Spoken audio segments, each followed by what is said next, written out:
Baik, bismillah. Assalamualaikum warahmatullahi wabarakatuh. Alhamdulillah, wassalatu wassalamu ala rasulillah, amma ba'. Baik, buat seluruh anak didik kami ya, siswa kelas 11C yang kami banggakan, yang kami cintai karena Allah. Baik, hari ini berjumpa lagi dengan Ustadz ya, dalam pelajaran biologi ya, biologi. Baik, ini pertemuan kita yang kedua ya, untuk materi tentang sel ya, tentang sel. Kita udah belajar tentang sel pada pertemuan pertama. Ini pertemuan kedua atau pertemuan terakhir terkait pembahasan materi tentang sel ya. Baik, untuk pertemuan kemarin ya, ini karena semua anak didik kami ada di rumah ya. Di sini Ustadz harapkan antum semua tetap semangat ya, tetap semangat dalam belajar walaupun sistem pembelajaran kita untuk saat ini masih daring ya, masih online. Nah, seperti itu. Baik, buat anak-anak kami semua, minggu kemarin kita udah bahas tentang apa itu sel ya, apa itu sel udah kita bahas ya. Kemudian kita sudah bahas tentang susunan kimiawi ya, yang namanya sel itu ada zat penyusunnya ya. Jadi senyawa-senyawa kimia penyusun sel minggu kemarin juga udah kita jelaskan ya, udah kita bahas. Nah, hari ini kita akan lanjut kembali ya tentang pembahasan tentang sel.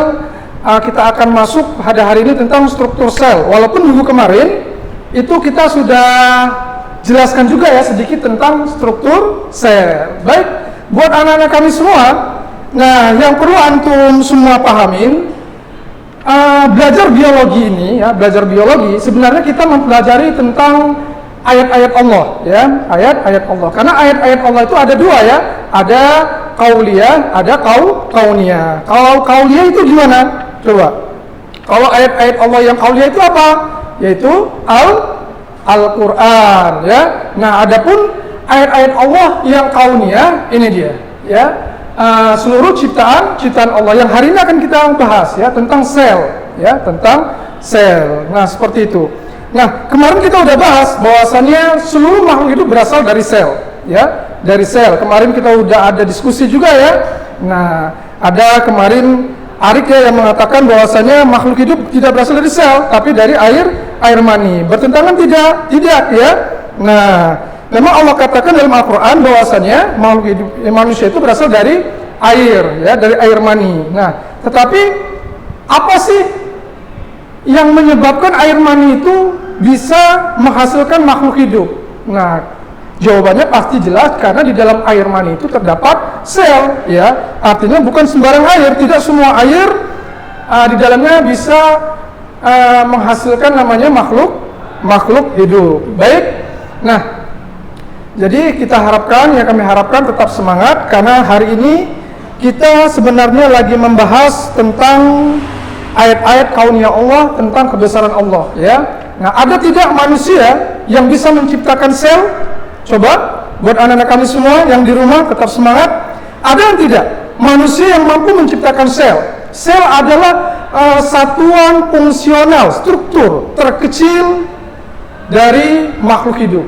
Nah, sangat kecil gitu ya. Ada yang bisa lihat sel sperma tanpa menggunakan alat gitu ya, mikroskop, nggak bisa. Nah, ada nggak manusia yang bisa menciptakan sel? Tidak ada. Nah, Allah Al-Khaliq yang maha menciptakan gitu ya. Dari sel yang sangat kecil, ternyata di dalamnya juga masih ada zat-zat unsur-unsur penyusunnya. Bayangkan. Nah, bayangkan maha besarnya Allah gitu ya. Nah, seperti itu. Sangat kecil, struktur terkecil, tetapi di dalamnya masih ada komponen-komponen lain, masih ada struktur-struktur bagian-bagian sel lain. Sel udah sangat kecil, tetapi di dalam masih ada bagian-bagian lagi. Ya, yang hari ini akan kita bahas ya tentang struktur sel. Oke, baik, semua fokus, kita perhatikan. Kita masuk struktur sel ya. Struktur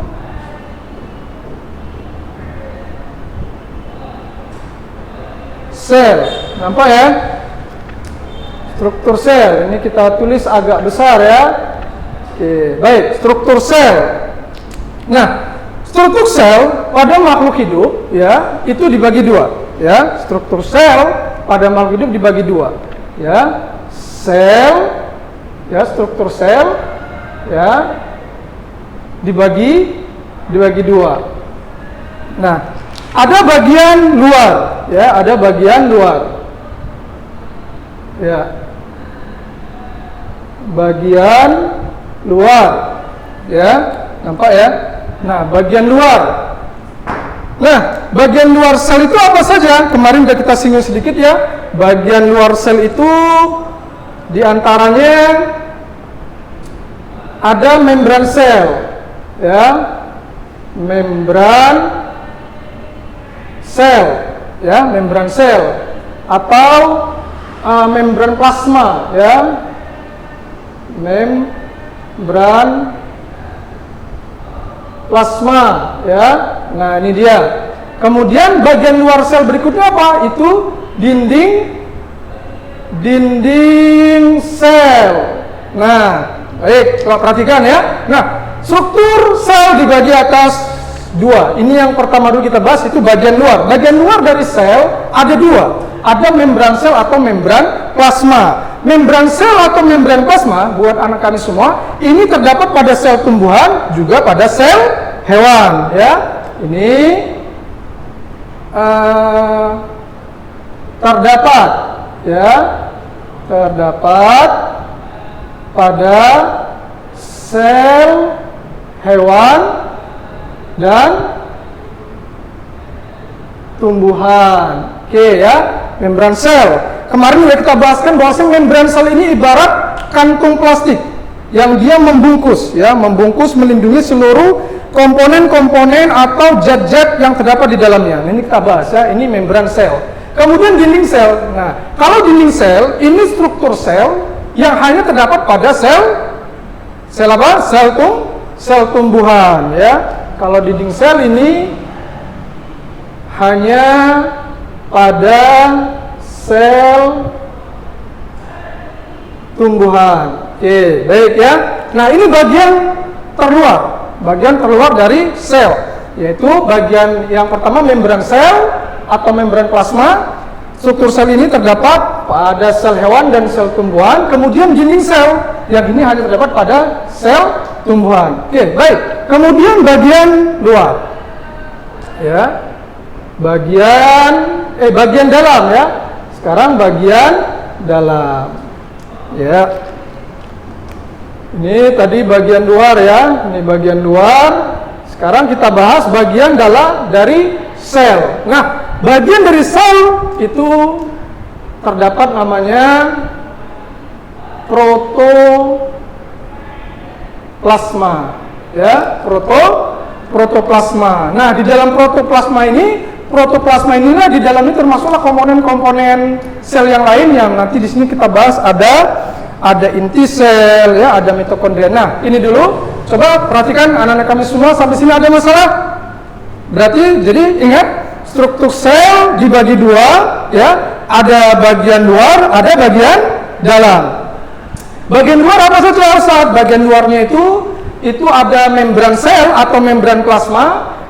Ini terdapat pada sel hewan dan sel tumbuhan. Kemudian dinding sel. Nah, khusus dinding sel hanya terdapat pada sel tumbuhan. Oke. Kemudian bagian yang berikutnya yaitu bagian dalam. Nah, bagian dalam itu di dalamnya terdapat protoplasma. Nah, ini akan kita bahas. Oke, sampai di sini cukup ya, bisa ya? Ini sengaja tulisnya agak kita buat besar. Enggak Ustadz terlalu bagi-bagi nanti kecil jadi besar. Ini hampir satu papan tulis penuh ya. Oke, kita hapus. Kita lanjut ya. Nah, pembahasan kita selanjutnya kita akan bahas tentang bagian dalam protoplasma, ya. Protoplasma, atau ini kayaknya masih bisa. Ya, di dalam protoplasma ini ada apa saja? Oke, baik. Anak didik kami semua perhatikan. Ya. Yang pertama itu ada namanya inti sel, ya, inti sel atau nukleus. Oke. Kemudian ada apa lagi di dalam protoplasma?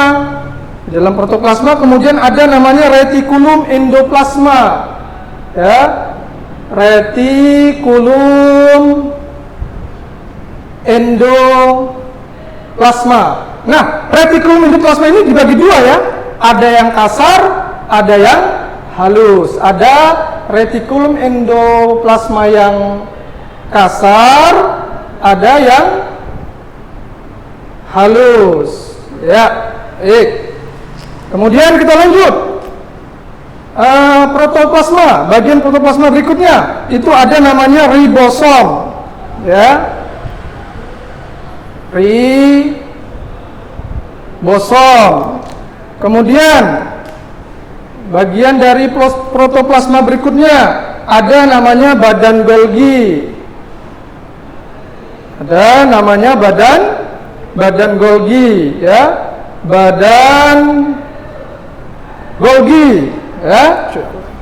Lanjut, protoplasma berikutnya. Bagian dari protoplasma berikutnya apa lagi? Itu ada mitokondria.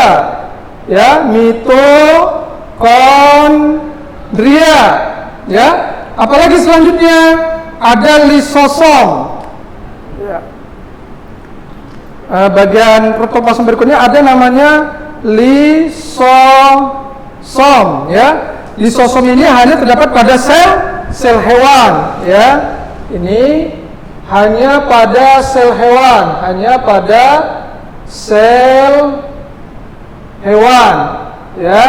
Kalau tidak ada dibuat keterangan ini berarti masing-masing dari komponen ini ada di sel hewan dan sel tumbuhan. Kemudian apa lagi? Ada namanya vakuola, ya. Komponen protoplasma berikutnya ada namanya vakuola, ya. Vakuola, ya.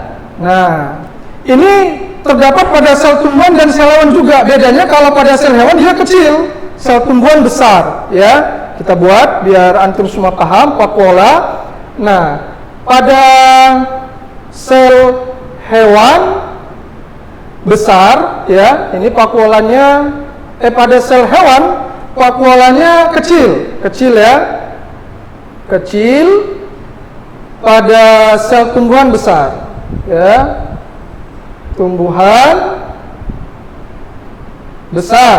Nah, kemudian bagian protoplasma berikutnya, ada plastida, ya, ada plastida. Ini hanya terdapat pada sel apa? Coba plastida dari namanya, kira-kira hanya berada pada sel apa nih? Pada sel tumbuhan, ya, pada sel tumbuhan. Kemudian bagian protoplasma yang terakhir yaitu sentrosom. Yang terakhir namanya sentrosom. Sentrosom ini hanya terdapat pada sel hewan, hanya pada sel hewan. Baik, buat anak didik kami semua, tetap semangat. Nampak ya? Oke. Ya. Struktur sel, ya. Jadi struktur sel ada dua bagian, ada bagian luar, ada bagian dalam. Bagian luarnya itu ada dua, yaitu membran sel atau membran plasma, ya. Ini terdapat baik pada sel hewan maupun sel tumbuhan. Kemudian ada dinding sel. Ini kekhasan sel pada tumbuhan. Kemudian ada bagian dalam. Nah, bagian dalam itu disebut juga dengan protoplasma. Nah, di dalam protoplasma itu terdapat lagi komponen struktur sel yang lain. Ada inti sel atau nukleus, ada retikulum endoplasma, ya. Ini ada yang kasar, ada yang halus, ada ribosom, ada badan Golgi, ada mitokondria, ada lisosom. Ada lisosom hanya ada pada sel hewan, ya. Kemudian ada vakuola. Ini vakuola ada pada sel hewan dan ada pada sel tumbuhan. Bedanya apa? Pada sel hewan bentuknya atau ukurannya kecil, pada sel tumbuhan dia besar. Kemudian ada plastida. ya, struktur yang kemudian yang komponen yang terdapat dalam protoplasma, plastida hanya ada pada sel tumbuhan, kemudian terakhir sentrosom hanya ada pada sel hewan. Baik, sampai di sini kira-kira buat anak didik kami ada kira-kira yang bingung, ya? Nah, karena ini memang daring, kalau ada yang bingung nanti bisa WA Ustadz ya, di Japri Ustadz ya, di WA. Oke, Ustadz harapkan ini bisa dipahami ya. Oke, Ustadz akan foto dulu ya. Ustadz foto, nanti Ustadz kirim rangkumannya ke antum semua ya. Kita foto dulu.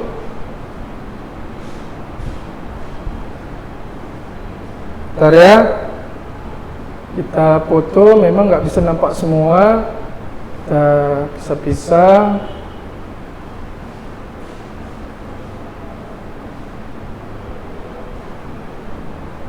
Bentar ya, buat anak didik kami sabar dulu. Kayaknya kita buat 2.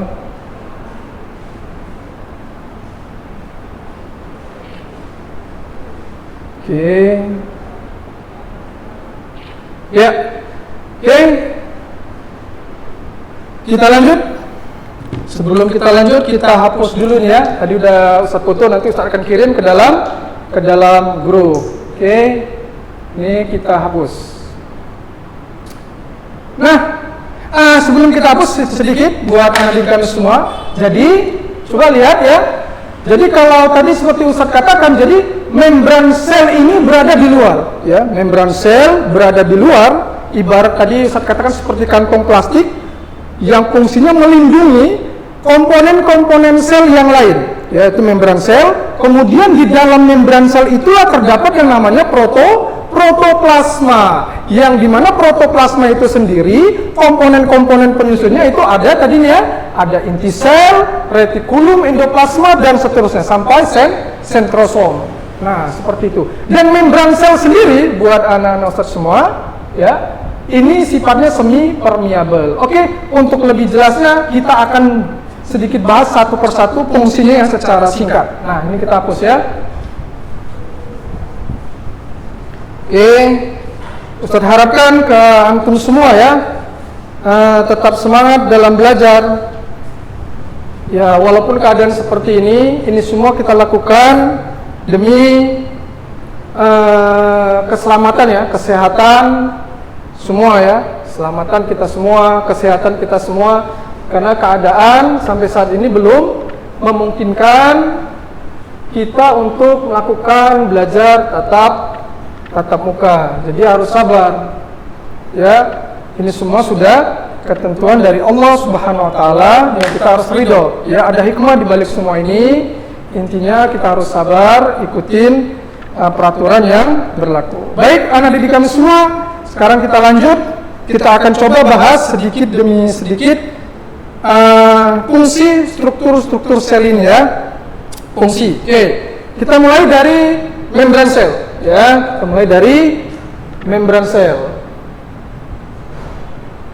Membran sel, ya, nampak ya, membran sel. Oke, fungsi, ya, membran sel, fungsi.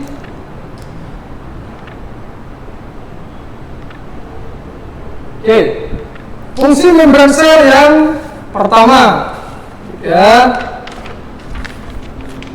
kami semua, fungsi membran sel melindungi bagian sel yang terletak di dalamnya, ya. Jadi fungsi membran sel yang pertama melindungi bagian sel yang di dalamnya, ini dia. Ini fungsi membran sel yang pertama, karena dia bagian terluar, fungsinya melindungi bagian sel yang ada di dalamnya. Dalam hal ini yaitu protoplasma. Kemudian fungsinya apa lagi? Fungsinya memperkokoh sel. Memperkokoh sel. Kemudian fungsi dari membran sel apa lagi? fungsinya mencegah agar sel tidak pecah. Mencegah agar sel tidak pecah. Fungsi berikutnya apa lagi? Fungsi berikutnya menjadi tempat berpindahnya air dan mineral. Tempat perpindahan. Tempat perpindahan. Tempat perpindahan apa? Air dan mineral. Nah, membran sel ini sifatnya semi permeable ya. Nah, lihat ya di sini, ini sifatnya semi permeable. Ini semi permeable ya. Arti semi permeable itu apa? Artinya hanya dapat dilalui oleh partikel-partikel tertentu ya. Nah, artinya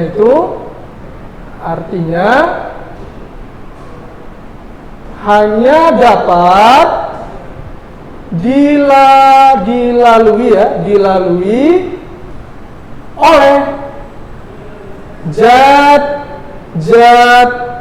tertentu. Ini dia, ya. Jadi nggak sembarang zat.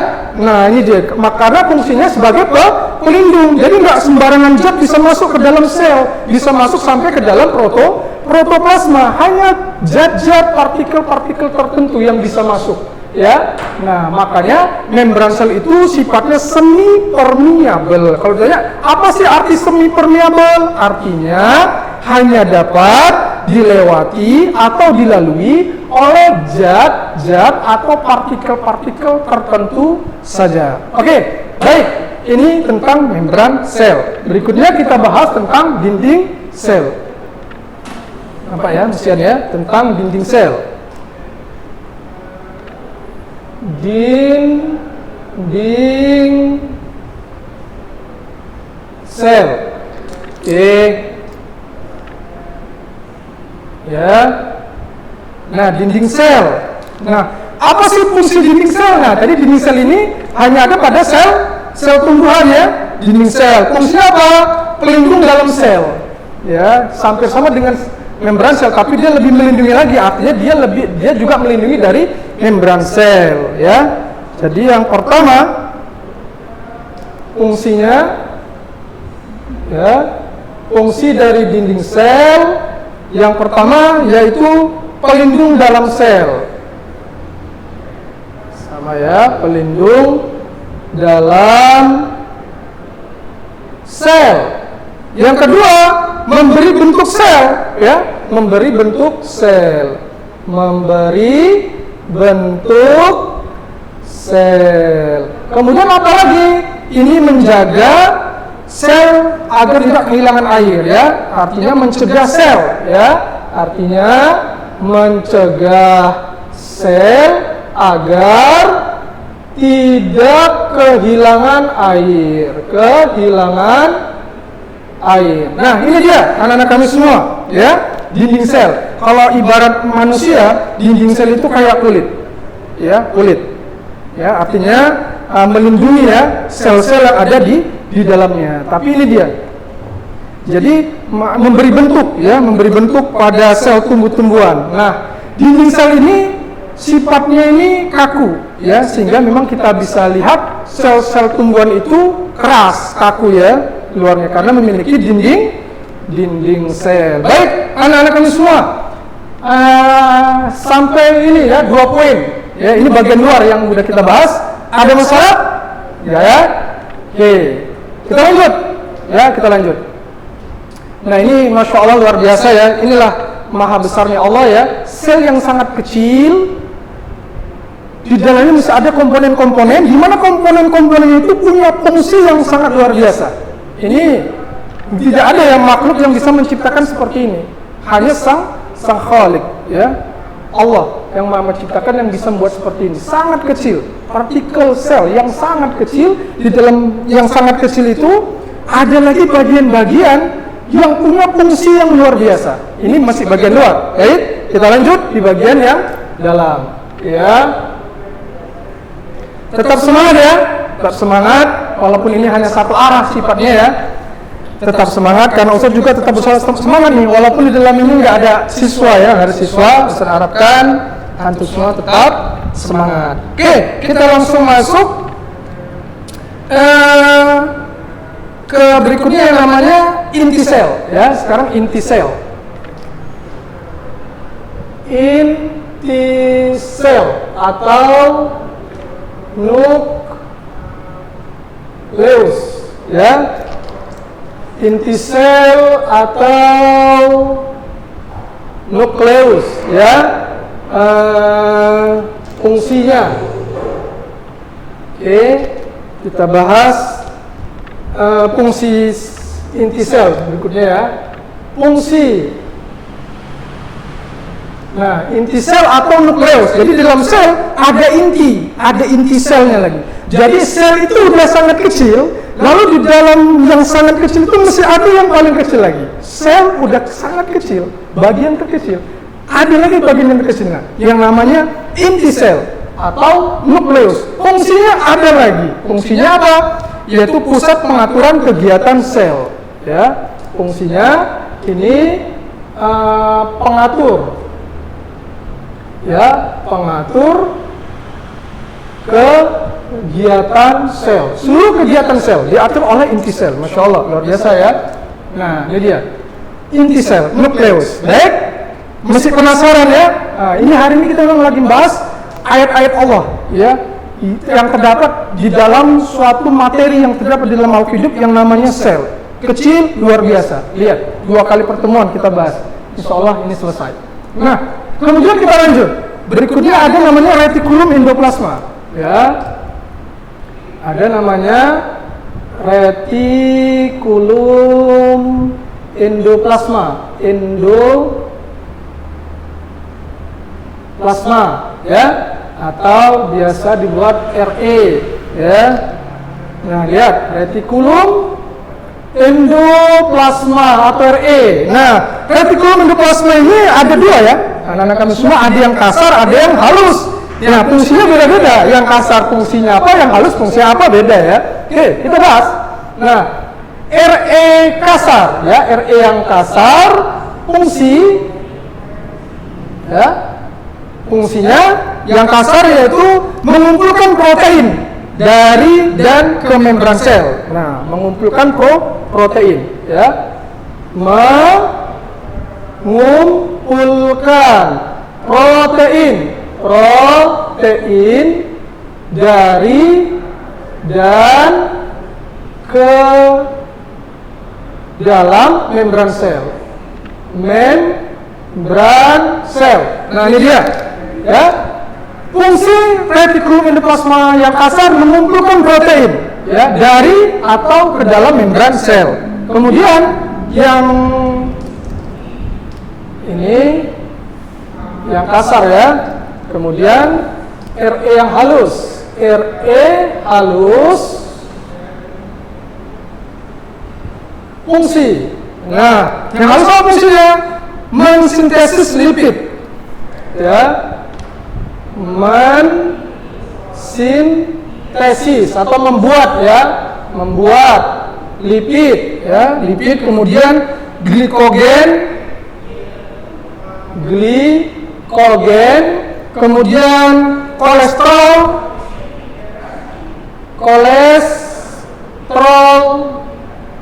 dan gliserida. Masya Allah ya. Lihat nih, retikulum endoplasma itu ada yang kasar, ada yang halus ya. Nah, kalau yang kasar mengumpulkan protein dari dan ke dalam membran sel, yang halus mensintesis lipid, glikogen, kolesterol dan gliserida. Kita lanjut.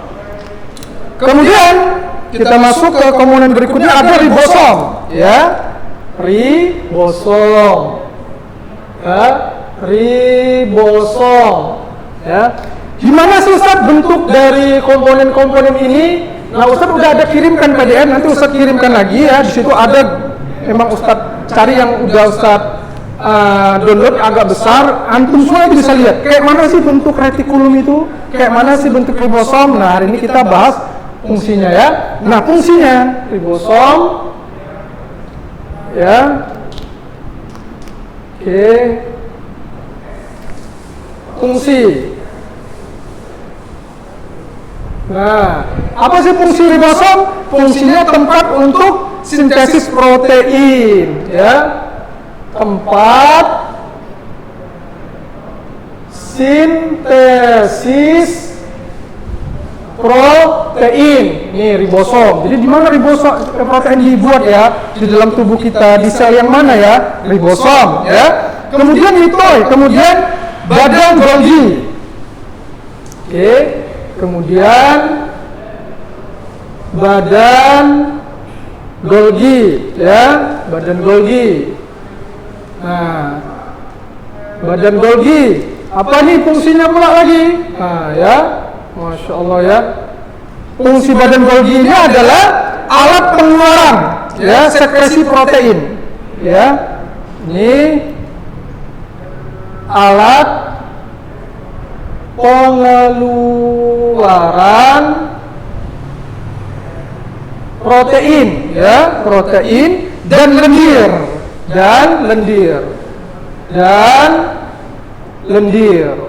Nah, kalau ditanya bagian dari struktur sel yang disebut sebagai organel sekresi, ya ini badan Golgi. Jadi badan Golgi ini juga disebut atau dikenal juga sebagai organel sekresi. Ini disebut organel sekresi, tempat pengeluaran, ya. Harus ingat. Nah, tahu tanya nanti ya, komponen sel yang disebut dengan organel sekresi di mana ya? Di badan Golgi. Baik, anak-anak kami semua tetap semangat. Kita lanjut ya. Kita lanjut ke berikutnya, yaitu mitokondria. Ya. Mitokondria. Oke. Mitokondria. Apa sih fungsi mitokondria? Fungsinya penghasil energi, ya, penghasil energi. Fungsi, ya, fungsi tempat penghasil energi, tempat penghasil energi. Baik, buat anak didik kami semua yang cerdas-cerdas, ya, yang tetap semangat dalam belajar ya, tetap fokus, lihat ya, lihat nih beberapa komponen sel yang sudah kita bahas dengan fungsinya ya. Oke, Ustadz foto dulu ya, biar nanti bisa Ustadz kirimkan ke antum semua nanti dalam grup. Kita foto lagi dulu, sabar ya, Ustadz foto dulu lagi. Kurang nampak. Kayaknya Ustadz foto perbagian ya, sabar ya. 1,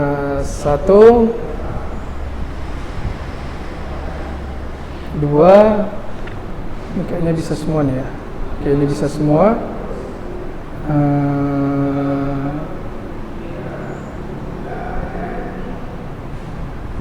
Bentar ya, agak kurang apa. Oke. Baik, buat anak didik kami semua tetap semangat. Kita lanjut ya, karena waktu kita juga terbatas. Ini sudah jam 11.47. Kita lanjut ya. Ini kita hapus ya. Oke. Karena antum-antum gak ada, ini yang gak ada tanya-tanya ya. Nah, saya sebenarnya paling suka ada tanya-tanya interaktif ya. Ini karena gak ada, ini fokus pemberian materi ya. Kalau ada yang ingin ditanyakan, nanti bisa di WA Ustadz ya. Kalau Ustadz tahu, Ustadz jawab. Kalau nggak tahu Ustadz cari dulu. Ya, Ustadz juga manusia ya. Tidak ada yang sempurna. Bisa saja Ustadz tahu, bisa juga Ustadz tidak tahu. Oke, Masya Allah, luar biasa. Tetap semangat ya. Udah sampai mitokondria, kita masuk ke lisosom. Sekarang komponen sel berikutnya, lisosom.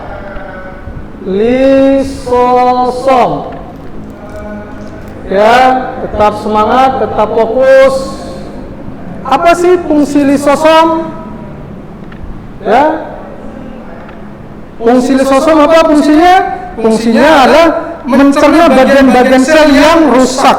Nah, Masya Allah, lihat ya, fungsinya mencerna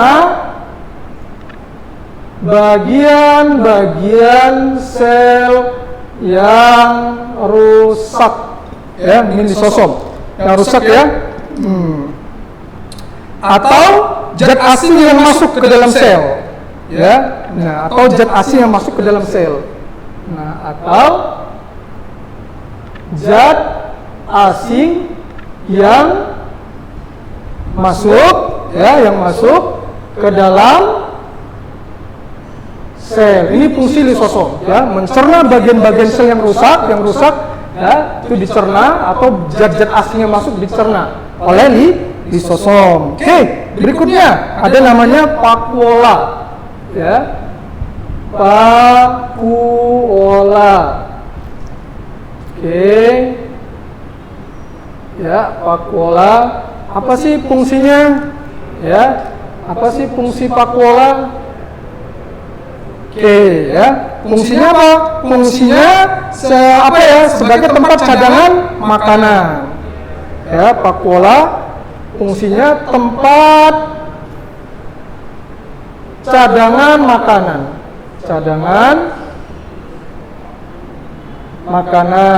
Ya, ini dia vakuola. Kemudian lanjut plastida. Ya, plastida. Kita lanjut di sini aja ya. Masih nampak?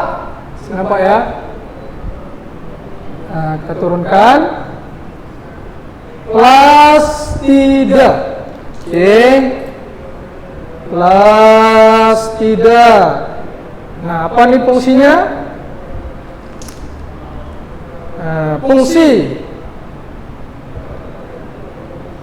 Fungsi plastida ya. Apa fungsi plastida?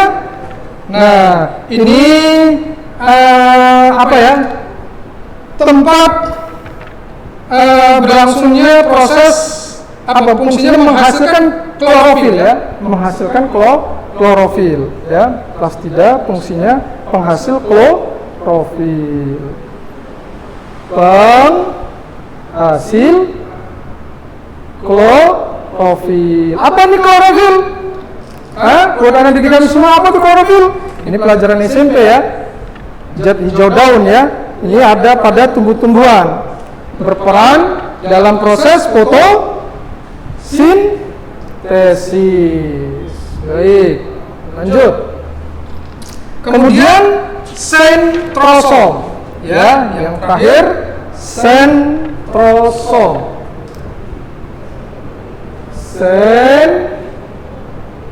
Sentrosom ya. Lihat ya, sentrosom. Apa fungsi sentrosom? Ya, dia aktif dalam pembelahan sel. Ya, artinya tempat terjadinya pembelahan sel. Ya, sentrosom fungsinya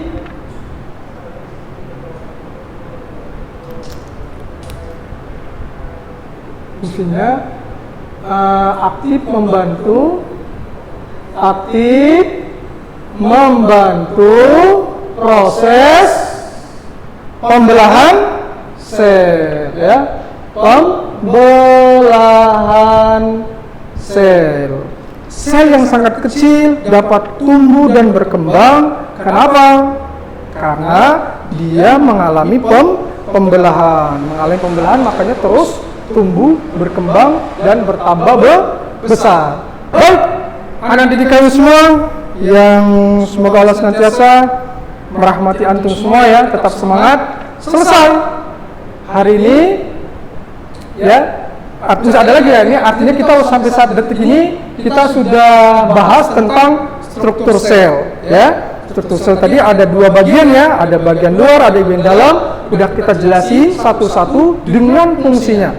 Baik, nah, oke, yang terakhir ya, di pertemuan kita yang terakhir ini ya, ini merupakan pertemuan terakhir untuk bab tentang sel ya, karena Ustadz sudah rencanakan untuk sel ini hanya 2 kali pertemuan. Nah, materi terakhir yang akan kita bahas pada hari ini terkait tentang sel, yaitu proses-proses yang terjadi, yang berlangsung di dalam sel. Nah, rupanya di dalam sel yang sangat kecil, itu ada juga proses kimiawi yang terjadi di dalamnya. Ini Masya Allah, makanya tidak akan ada mustahil ya manusia yang bisa menciptakan ini selain Allah Subhanahu wa Ta'ala. Kita bahas proses-proses yang berlangsung dalam sel ya. Sekarang kita masuk, ini kita tutup dulu ya.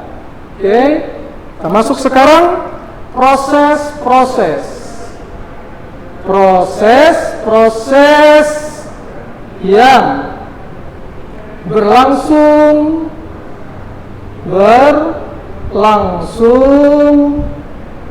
dalam sel. Oke ya, lihat proses-proses yang berlangsung di dalam sel. Secara umum dibagi 2 ya. Proses-proses yang berlangsung dalam sel itu ada 2. Yang pertama yaitu transport melalui membran dan sintesis protein. Ya, proses-proses yang berlangsung dalam sel itu terbagi 2 ya, terbagi 2. Nah, yang pertama apa sih proses apa yang terjadi dalam sel? Yang pertama transport melalui membran sel. Ya, transport melalui membran sel. Apalagi sih proses yang terjadi di dalam sel yang sangat kecil itu ya? Ada apa itu? Sintesis protein. Masya Allah ya, ini dia. Oke, kita akan sedikit singgung tentang poin nomor 1 ya. Poin nomor 1. Poin nomor 1 kita akan bahas sedikit. Transport ya, transport membran sel. Transport membran sel ini dibagi atas 2 ya. Ya, berdasarkan kebutuhan akan energi ya. Transport membran sel dibagi 2. Oke, kita bahas transport membran sel ya, transport membran sel. Oke. Nah, oke, ini dibagi 2 ya, dibagi 2. Ada namanya transport aktif ya, ada namanya transport aktif. Nah, transport aktif ya. Kenapa sih dibilang dikatakan transport aktif? Ini karena menggunakan energi ya. Nah, ini bedanya ya. Nah, kita buat ini menggunakan energi ATP ya, ini dia. Jadi kalau ditanya apa sih bedanya transport aktif, ini dia di mana proses keluar masuknya suatu zat ya itu menggunakan energi. Maka tadi transfer melalui membran sel. Jadi keluar masuknya zat baik dari dalam atau dari luar ke dalam sel itu ada yang aktif, butuh energi. Ya, maka dikenal dengan transport aktif. Ini contohnya itu proses eksositris ya. Ya. Ini contoh yaitu eksositrisi ya. Eksositsi, endositosis. Oke, ya, contohnya endositosis. Kemudian yaitu eksositrisi.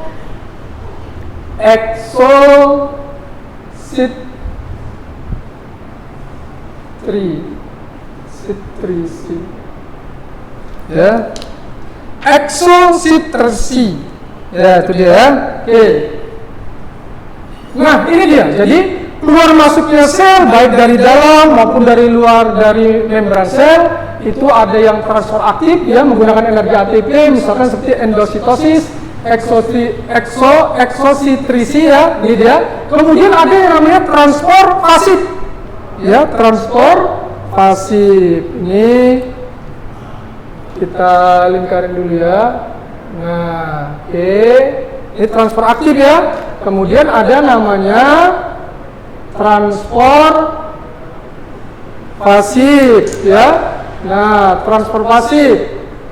Kalau ini tanpa menggunakan energi. Ini tanpa menggunakan energi ya. Contohnya apa nih? Contohnya difusi dan osmosis. Difusi dan osmosis. Oke. Lanjut. Oke. Nah, apa sih difusi dan osmosis? Karena ini yang sering nanti dibahas ya. Nah, difusi itu apa? Difusi itu perpindahan zat ya, kita bahas. Difusi itu perpindahan zat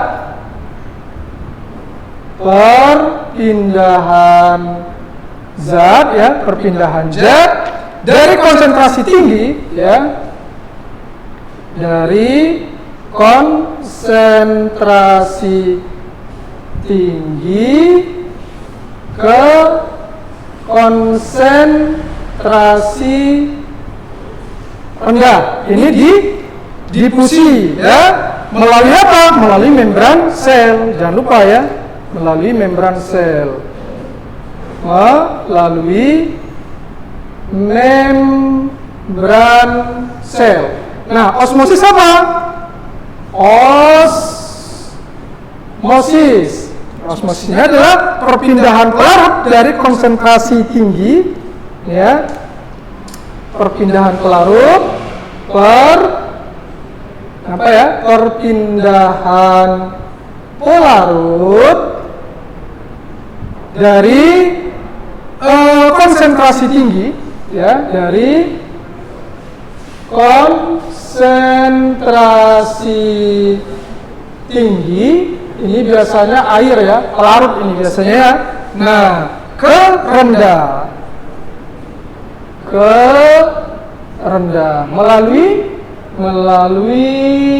membran sel. Baik, anak-anak kami semua tetap semangat, ini dia ya.